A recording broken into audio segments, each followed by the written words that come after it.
নীলুকে আজকাল আমার অসহ্য লাগে। একটু আধটু খারাপ লাগা নয়, রীতিমতো অসহ্য। নীলু আমার স্ত্রী। আমাদের বিয়ে হয়েছে 16 বছর। এমন নয় যে শুরু থেকেই আমার এই অবস্থা, কিন্তু আজকাল ওকে দেখলেই বিরক্ত লাগে।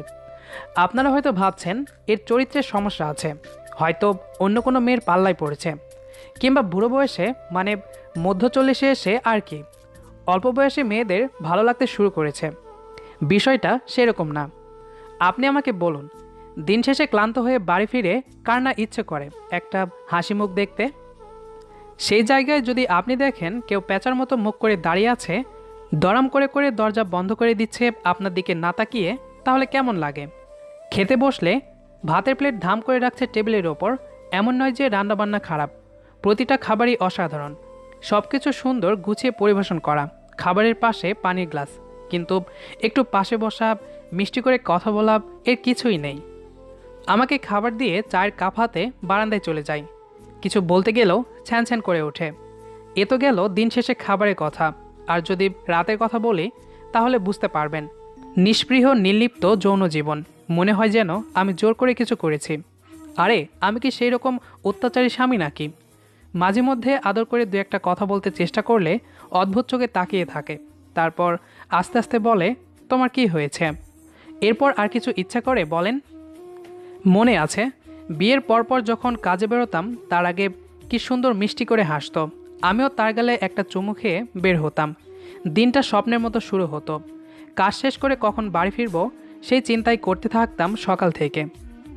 এর মধ্যে 2-3 বার ফোন আসতো, খেয়েছি কিনা, মাথা ধরেছে কিনা, অ্যাসিডিটি হচ্ছে কিনা, সময় মতো অ্যান্টাসিডটা খেলাম কিনা, এসব নানান প্রশ্ন। কি যে মধুর লাগতো এসব প্রশ্নগুলো, আমি আপনাদের বলে বোঝাতে পারবো না। আর এখন তো ফোনই আসে না, যদিও বা আসে সেখানে থাকে একগাদা অভিযোগ। জীবনটা তেনা তেনা হয়ে গেল। সেদিন আমার ঘনিষ্ঠ বন্ধু জাহিদের সঙ্গে এসব নিয়ে আলাপ করছিলাম। জাহিদ বলল, তোকে একজনের ঠিকানা দিচ্ছি, তার সঙ্গে দেখা কর, খুব ভালো কাজ হয়। পীর ফকির নাকি? জাহিদ হেসে ফেলল, ঠোঁট থেকে সিগারেট সরিয়ে আয়েশ করে ধোঁয়া ছেড়ে বলল, আরে না, কাউন্সেলিং আর কি, ঠিকানা টেক্সট করে দিচ্ছি। আমি বেশ উৎসাহ নিয়ে পরের দিন সন্ধ্যা নাগাদ চলে গেলাম। ভদ্রলোক থাকে ধানমন্ডিতে। সিমসাম নিরিবিলি লেকের পাশে একটা অ্যাপার্টমেন্ট। লিফটে করে 4তলা উঠে গেলাম। বেল বাজাতে ভদ্রলোক নিজেই দরজা খুলে দিলেন। তারপর আমাকে নিয়ে বসালেন ড্রয়িং রুমে। বিশাল ড্রয়িং রুম, 2 সেট সোফা, লাগোয়া বিশাল বারান্দা, বারান্দা ভর্তি ফুলের গাছ, একটা দোলনাও রাখা দেখলাম। বারান্দায় গ্রিলের বাইরে দিয়ে মনোরম লেক দেখা যাচ্ছে। কেমন একটা শান্তি শান্তি ভাব, মনটা জুড়িয়ে গেল। ভদ্রলোকের দিকে ভালো করে তাকালাম। অসম্ভব সুদর্শন একজন লোক। বয়স 35 হতে পারে, আবার 55 হতে পারে, বোঝা মুশকিল। চোখে সোনালি ফ্রেমের চশমা, মাথা ভর্তি কাঁচা পাকা চুল। বয়স লুকানোর কোনো প্রচেষ্টা নেই, এতে করে তার সৌন্দর্য এবং ব্যক্তিত্ব আরও বেড়েছে। ছিপছিপে অবয়ব, দেখলে বোঝা যায় নিয়মিত শরীর চর্চা করেন। আমার মতো পেটমোটা হয়ে যাননি খেতে খেতে। ভদ্রলোক হাসি মুখে বললেন, চা কফি কিছু চলবে? না ঠিক আছে। আমি আসলে 1 কাপ ব্ল্যাক কফি খাবো। একা একা খেতে একটু অস্বস্তি বোধ করছিলাম। আপনাকেও 1 কাপ দেই? আচ্ছা দিন। ভদ্রলোক নিজেই কফি বানিয়ে আনলেন। তারপর আমার উল্টো দিকের সোফায় বসে আয়েশ করে কফির কাপে চুমুক দিলেন। তার চোখে মুখে পরিতৃপ্তির ছাপ স্পষ্ট। তার দেখা দেখি আমিও কাপে চুমুক দিলাম। তারপর নিজের অজান্তেই মুখ বিকৃত করে ফেললাম। সাধারণত আমি কফি খাই না, চা খাই। নীলু আমার জন্য বেশি করে দুধ চিনি দিয়ে চা বানিয়ে দেয়। এরকম বিদঘুটে কফি আমার জীবনে কোনোদিন খাইনি।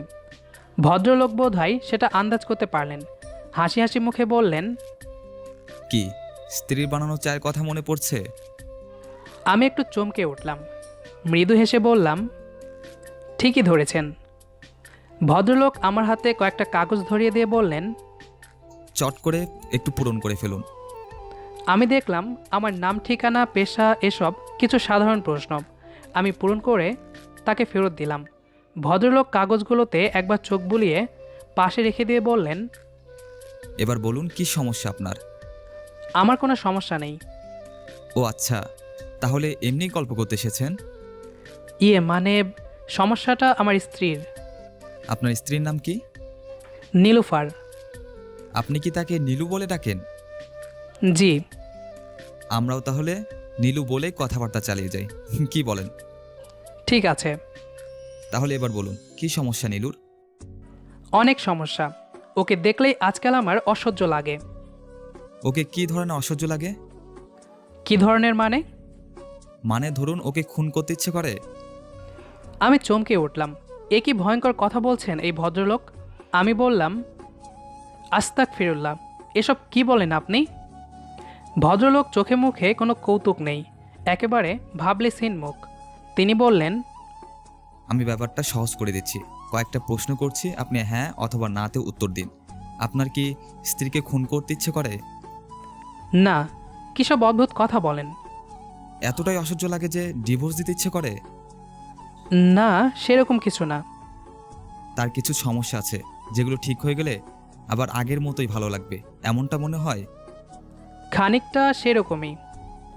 ভদ্রলোক সোফায় হেলান দিয়ে বসলেন, তীক্ষ্ণ চোখে আমার দিকে তাকিয়ে বললেন, এবার আপনাকে কয়েকটা ব্যক্তিগত প্রশ্ন করি, তবে আগেই বলে দিচ্ছি এগুলো এই 4 দেওয়ালের বাইরে যাবে না। আমি মাথা নাড়ালাম। ভদ্রলোক প্রশ্ন শুরু করলেন, আপনার কি অন্য কোথাও কোনো সম্পর্ক আছে, মানে বিবাহ বহির্ভূত? জি না। আপনার স্ত্রীর এমন কোনো ব্যাপার আছে? একেবারেই না। এতটা নিশ্চিত হচ্ছেন কি করে? আমি জানি। তার মানে আপনার স্ত্রী আপনার প্রতি সম্পূর্ণ অনেস্ট। সম্পূর্ণ। তারপর আপনার তাকে অসহ্য লাগে? আমি একটু থতমত খেয়ে গেলাম। তারপরও বললাম, সে তো আমিও তার প্রতি অনেস্ট, কিন্তু শুধু অনেস্টি দিয়ে জীবন চলে না, বেঁচে থাকতে গেলে আরও কিছু লাগে। ভদ্রলোক এবার একটু নড়ে চড়ে বসলেন। মনে হচ্ছে এবার খেলার আসল পর্ব শুরু হবে। তিনি বললেন, তাহলে এবার আমাকে বলুন কি কি কারণে আপনার তাকে অসহ্য লাগে? আমি বলা শুরু করলাম। ভদ্রলোক কাগজ কলম নিয়ে নোটে লিখলেন। এভাবে প্রায় 40 থেকে 45 মিনিট চলে গেল। প্রশ্নোত্তর পর্ব শেষে আমি 1 গ্লাস পানি চাইলাম। ভদ্রলোক আমাকে বরফ শীতল 1 গ্লাস পানি দিলেন। আমি এক নিঃশ্বাসে প্রথম গ্লাস শেষ করে দ্বিতীয় গ্লাস চাইলাম, সেটাও শেষ করলাম এক নিঃশ্বাসে। তারপর ভদ্রলোকের দিকে তাকিয়ে কপালের ঘাম মুছে বললাম, এবার বলুন আমার কি করা উচিত? ভদ্রলোক একটু থেমে কথা বলা শুরু করলেন। আপনার উচিত আপনার স্ত্রীকে সময় দেওয়া, তাকে বুঝতে চেষ্টা করা এবং সহযোগিতা করা। এতক্ষণের আলোচনা আপনি তার বিভিন্ন সমস্যার কথা বলেছেন। এই সমস্যাগুলো কিন্তু একদিনে তৈরি হয়নি। এই যেমন ধরুন আপনার স্ত্রী আপনি কাজে যাওয়ার আগে মিষ্টি করে কথা বলতো, মাঝে মাঝে ফোন করে খোঁজ নিত, আপনি অফিস থেকে ফিরে এলে পাশে বসে খাবার পরিবেশন করত। আপনার সেক্সুয়াল লাইফ ও অনেক ইন্টারেস্টিং ছিল নিঃসন্দেহে, কিন্তু এখন সেসব কিছুই নেই। এটা তো একদিনও হয়নি।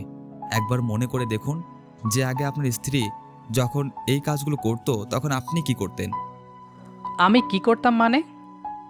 মানে আপনি নিঃসন্দেহে তখন তার সঙ্গে ভালোভাবে কথা বলতেন, তার খাবারের প্রশংসা করতেন, কাজ থেকে ফেরার সময় তার জন্য হাতে করে কিছু নিয়ে আসতেন। কিন্তু এক সময় আপনি ধীরে ধীরে আপনার অংশটুকু বাদ দিয়ে দিলেন এবং দেখা গেল তারপরও আপনি আপনার প্রাপ্যটুকু ঠিকই পাচ্ছেন। দিনের পর দিন এইভাবে চলতে থাকলো। তার যত্ন কিংবা ডেডিকেশন কোনোটাই কমলো না, কিন্তু আপনার আচরণ বদলে গেল। আপনি তাকে টেকেন ফর গ্র্যান্টেড ধরে নিলেন এই পাওয়াগুলো আপনার জন্মগত অধিকার এবং এর বিনিময়ে আপনার তাকে দেওয়ার মতো কিচ্ছুই নেই। অফিসে আপনার স্ত্রী আপনাকে আগের মতো আর ফোন করে খোঁজ খবর নেয় না, এই অভিযোগ করছেন আপনি, অথচ আপনি নিজে কি ফোন করে তার খোঁজ নিচ্ছেন? উনি ওষুধ খেয়েছে কিনা জানতে চেয়েছেন? আপনি অভিযোগ করেছেন উনি রাত জেগে না ঘুমিয়ে ফোন নিয়ে বসে থাকে। আপনি কি জানতে চেয়েছেন তার ঘুমের সমস্যা কেন হচ্ছে? তাকে কখনো ডাক্তার দেখানোর কথা ভেবেছেন? ভাবেননি, শুধু বিরক্ত হয়েছেন কারণ আপনার ঘুমের সমস্যা হচ্ছে। আপনি খাওয়ার সময় আগে আপনার স্ত্রী বসে গল্প করত, এখন আর করছে না। একটা সময় নিশ্চয়ই খুব আগ্রহ নিয়ে গল্প করেছে, আপনি শুনতে চাননি, নিজের জগতে ব্যস্ত ছিলেন, ফোন নিয়ে বসেছিলেন। নীলু কষ্ট করে রান্না করেছে, কিন্তু আপনি তাকে ধন্যবাদ পর্যন্ত না দিয়ে খাওয়া শেষ করে উঠে গেছেন। রান্নার প্রশংসা করা তো কোন ছাড়! আমার মেজাজ গরম হতে শুরু করলো। মনে হচ্ছে না কোনো সাইকিয়াট্রিস্টের কাছে এসেছি, মনে হচ্ছে নীলুর বাবার বাড়িতে চলে এসেছি। এই ভদ্রলোক নীলুর হারিয়ে যাওয়া ভাই, আমার সমস্যার সমাধান না করে নীলুর হয়ে ওকালতি করে যাচ্ছে। ভদ্রলোক একটু হেসে বললেন, আপনার নিশ্চয়ই আমাকে খুব বিরক্তিকর লাগছে। মনে হচ্ছে আমি আপনাকে দোষ দিচ্ছি। আসলে ব্যাপারটা সেটা না। নীলু একটা ফেসের মধ্য দিয়ে যাচ্ছে। এটাকে বলে পিএমএস, প্রিমেনোপজাল সিনড্রোম।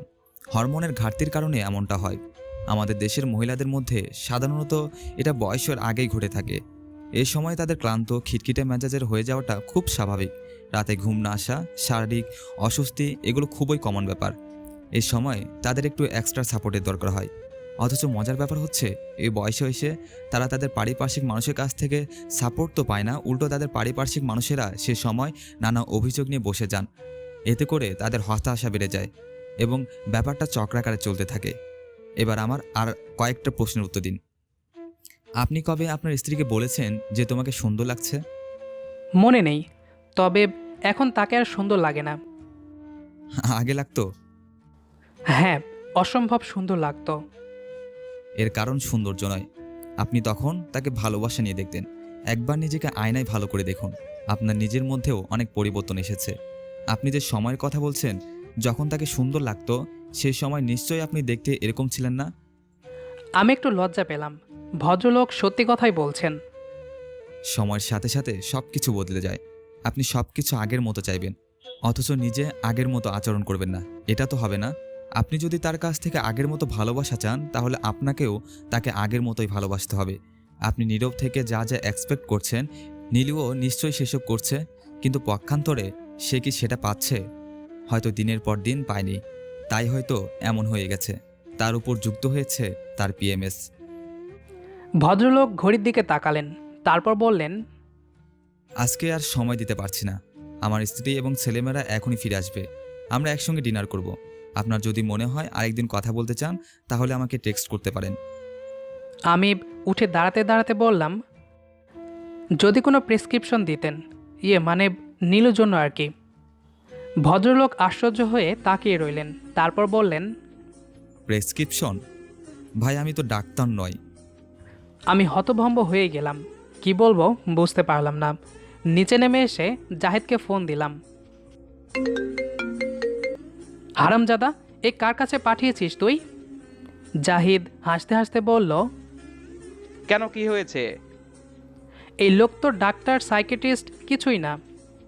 আমি কখন বললাম ডাক্তার? তাহলে তুই ওর কাছে আমাকে কেন পাঠালি? কাজ হয়েছে কিনা বল। জানি না। তোর ইমেল চেক করে দেখ। ভদ্রলোকের এক একটা ইমেল পাঠানোর কথা, পড়লে সব বুঝতে পারবি। আমি ইমেল চেক করলাম, তারপর সেখানে যেরকম ইনস্ট্রাকশন দেওয়া ছিল সেই মতন সব কিছু নিয়ে ঠিকঠাক বাড়ি ফিরে দরজা নক করলাম। যথারীতি নীলু দরজা খুলে একপাশে দাঁড়িয়ে রইল অন্যদিকে তাকিয়ে। আমি আমার হাতের ফুলের তোড়াটা ওর দিকে এগিয়ে দিয়ে বললাম, নীলু, এটা তোমার জন্য। নীলু হতভম্ব হয়ে আমার দিকে তাকিয়ে রইল। আমি হাসতে হাসতে বললাম, ভেতরে ঢুকতে দিবে না? নীলু একপাশে সরে দাঁড়ালো।